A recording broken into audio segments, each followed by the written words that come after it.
here in Singapore right now.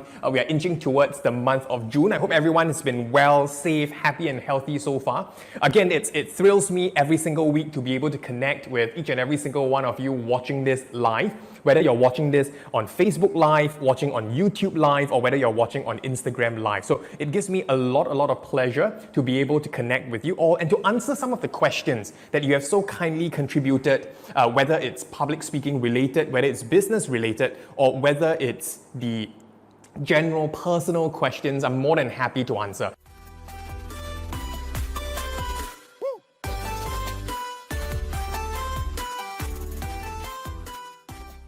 Feel free to comment in there to let us know if you're all safe, you're all healthy. Just type in safe, healthy, and happy, and we will feel very happy for you as well. So let me pick a question from here. Right, I have the question here, which is, how can we spontaneously and effectively articulate our thoughts? Well, basically for questions that's got to do with impromptu speaking, meaning the ability to think fast on your feet, the ability to handle a Q&A segment, the ability to excel in your job, scholarship, or admissions interview, or even the ability to do well for your oral examination. You see, impromptu speaking terrifies many individuals because of the name and of the nature of the speech, that you don't have a lot of time to prepare. Or do you really? Because here's the thing, a lot of people think that impromptu speaking, you don't really have a lot of time to prepare. But just as with most runs, swims, and all, you may not know exactly on the day itself maybe what kind of challenge it is, but you know that you can do certain things to hone your skills and your strokes. I mean, of course, subjected to whether or not it's already a predetermined format for that competition. Yeah, that's a caveat. Now, here's the thing. Impromptu speech is something that you can prepare for. Impromptu speech is something that you can train yourself for. And how do you exactly do that? Now, first, let us understand how it all works. Now, impromptu speech, when a question is being asked, a lot of us tend to fumble and we tremble because we have either no ideas, no thoughts whatsoever, or we ask ourselves the wrong question. Oh, what should I do? I'm going to die right now. Things are going so badly. Am I going to lose my reputation? Am I going to get the audience members to hate me? What if this goes viral on YouTube and Facebook? Now, those are the wrong questions to ask, because when you ask yourself mentally that, the brain is going to be looking for answers to answer exactly those questions. That's not what you want. Or it could very well be because you have a lot of ideas, that's the other extreme, and your ideas are just all over the place. You don't know exactly how to make those ideas come out in a coherent sort of flow. So, 2 quick tips for anyone watching this, and you really want to know how to do well for your impromptu speech. You want to be better prepared so you can say goodbye to embarrassing moments. Then these 2 techniques, they prove as very powerful starting points. The first one is to understand that our mind works very well if we have very clear, predetermined structure there for us to pigeonhole the right content.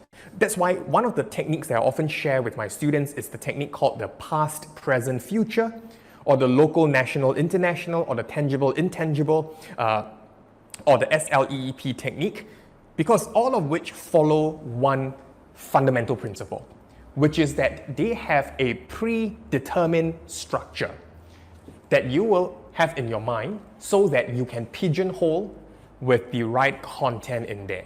Let's take the simplest and the most commonly known, for example, past, present, future.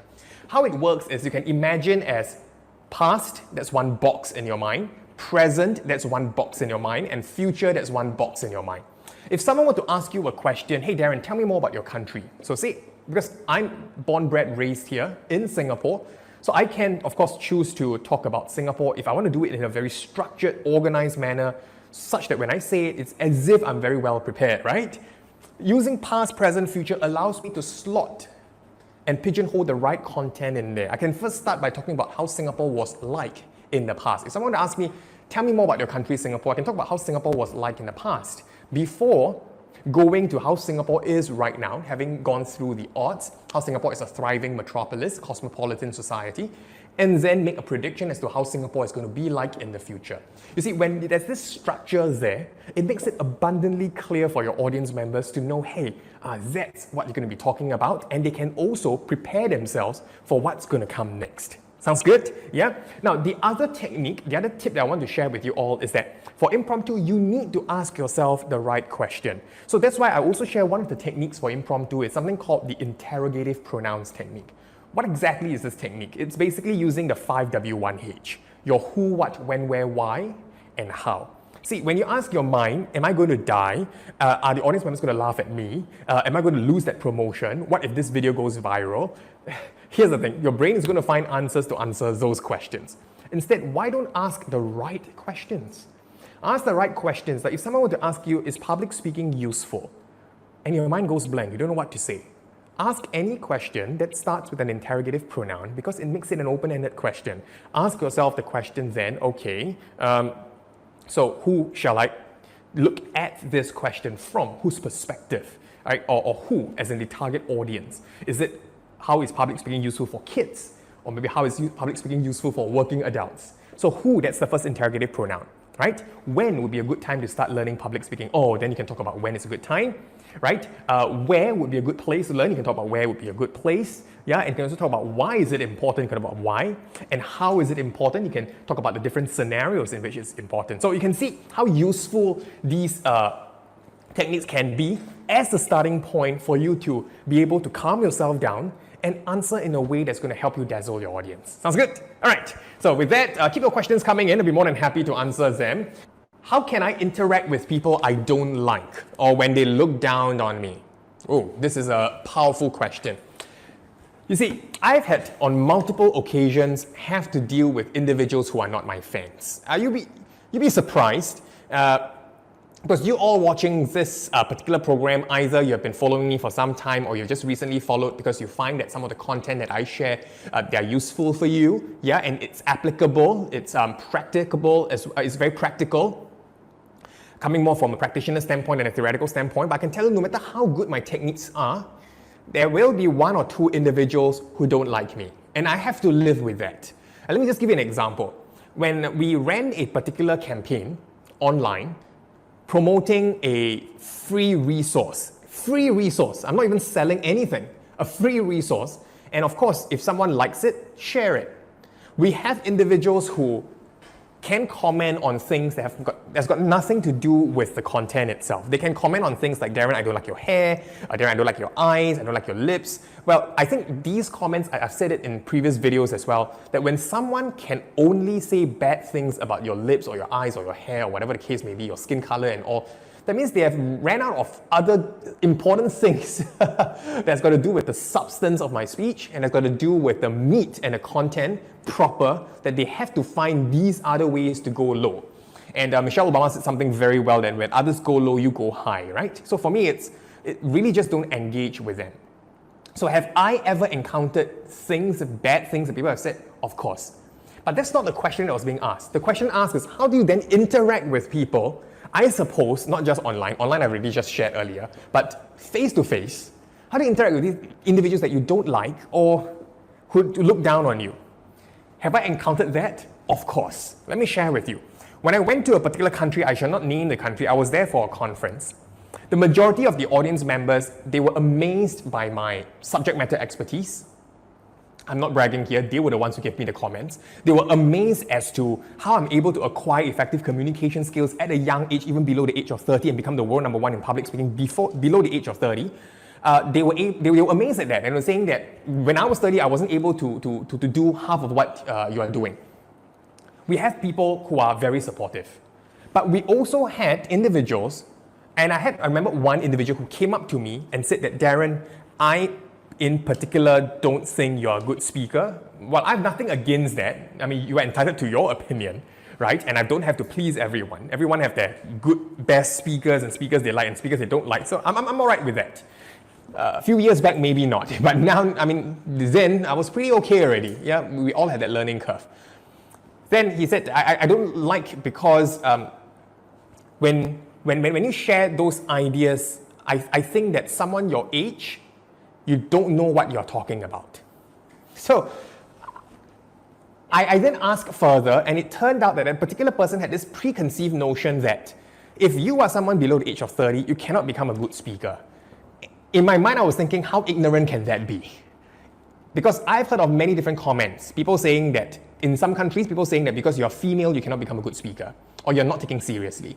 Some people said, oh, because you're Asian, you're not taken seriously. That's because of the color of my skin. Because you are young, that's why you're not taken seriously. I think individuals who mention that, I feel sorry for them. I don't feel angry. I did when I was much younger.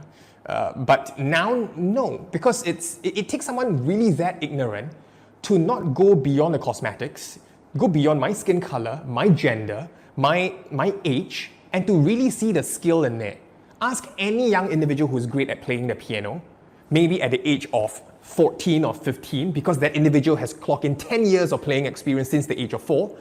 As compared to me at age 30, can I say that because I'm age 30 as compared to someone who's age 14, I'm therefore for sure better than the other person in playing the piano? I will look down upon that person? No, because anything that's skill-based, it's got nothing to do with your age. It has got everything to do with clocking in the right mileage, getting the right mentor, doing and repeating, rinsing and repeating the right skills. So if you do all those things right, you can do it at a way faster pace than someone who's at age 70 or 80 years old. And we know of individuals who are of an advanced age who cannot speak as effectively on stage. So how ignorant can that particular comment be? But of course, instead of being angry at that particular person, what I did was, I knew, and the person was very vocal about not liking me. But what I did was, at that point in time, then speak with the person and find out what's the person's motivation. Why did the person join the conference? Yeah, what were some of the areas that the person was trying to improve on? And I found that the particular person had a huge problem in dealing with impromptu speech. His friend joined in and shared that as well. And I shared 2 quick tips. And you know what? At the end of the day, when I treated the other person as a human being, and I applied even more kindness by not reacting to that statement, but more of responding to that and say that, well, okay, I'll look past it and I'll just look at some other areas. Maybe you have a deep-seated concern, some problems that maybe I could try and just give some value. I'll just do my best. I'll apply more kindness. Maybe because of your past experiences, you felt a certain way, or because of a certain experience, you had that preconceived notion. Let me just apply a lot of kindness. And I can tell you, it takes a lot of effort to apply that much kindness. It takes a lot of practice. We are only humans. This comes with practice, a lot of mindfulness practice. So when I was able to do that, and I shared the 2 tips, was it the same 2 tips? Okay, maybe different, that I shared with you guys earlier. The other person was appreciative, and to be honest, the other person followed me on Facebook and has been following some of my tips and my strategies. So really, when someone treats you with condescension, you can choose to do the same to the other person, or you can choose to respond instead of react to that. One last thing that I want to share with you, and that is, I had one encounter when someone came up to me and said, Darren, you know what, I just don't like you. We have certain speakers who take on a very direct, conversational approach. We know. They are not more collaborative. Their conversation is just very direct. Nothing maybe in particular, like they don't hate you, but it's just that they're just very, very direct. Their particular friend was from America. Very, very direct. And told me that, Darren, you know what, I just don't like you. And at that point in time, I recall what my mentor shared with me. If you're able to apply a lot of kindness, if you're able to look at what's something good about that particular person and you say that to that person, it already shows that you're at a different level. And it's character building for you. You stand to gain instead of getting all upset about it, right? So one very good reply to someone who says, you know what, I just don't like you, could very well be, I think that's just a bit of a pity, but you know what, I actually like you quite a lot for the strengths that you exhibited, but you know, if it doesn't turn out that well and you don't like me, sure, we shall see how it develops, and you know, I still wish you well. And I think that would be a very, very beautiful response. Yeah. So thank you for that question. Thank you. I'm going to pick a question from the personal question box. The question is, what would be a good theme song for your life? What would be a good theme song for your life? Wow. I would say the song that has the lyrics, what doesn't kill you makes you stronger. I personally resonate with that very, very well, because what doesn't kill you makes you stronger. It's a very powerful, powerful phrase. Kelly Clarkson?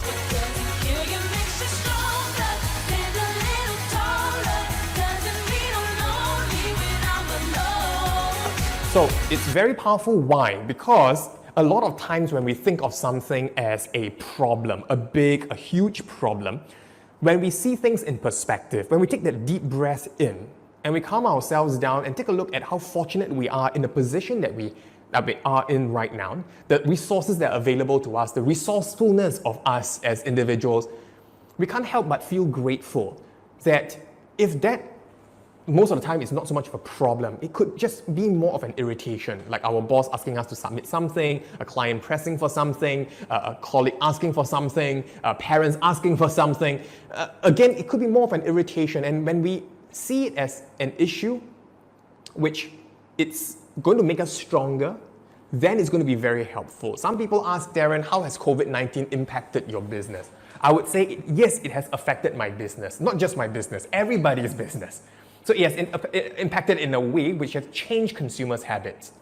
But another thing that I thought that was really powerful, was that with COVID-19, it really helped a lot of us grow stronger.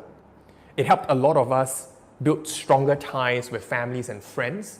It helped us push forth for business innovation and change that would otherwise take years, that we have fast-forwarded, our team has fast-forwarded, and bringing our training not just online but global as well within just a very short period of time. So because of that, I would say we should often see whether what's the learning points, or what are the learning points we can get from that experience. If it doesn't kill us, it makes us stronger. A breakup, if it doesn't kill us, it makes us stronger. Being able to survive COVID-19, let's take that as a blessing, it makes us stronger in a certain way, right? For example, failing an exam, sure, it doesn't kill us, it makes us stronger in another way as well. So I would say that would be a very good theme song for me. I have failed many times in my life, whether or not it's in terms of speech contest. I've won many, but I've also lost many. Yeah, people see the wins, by the way. People don't quite see the losses. And they expect you to win after a while, but knowing that in order to win, we must first suffer a few losses to learn from those losses. Ajahn Brahm, a very wise meditation leader, thought leader, said one thing very well, that you should lose in life because you learn way more from the losses than from the winnings. And I thought that's very beautiful a message. Yeah. So if it resonates with you, just click on like and just type in some comments. You can even share your story. We'll be more than happy to have you, offer you this platform to share your stories with the rest of the individuals tuning in and individuals who are going to watch this live as well. So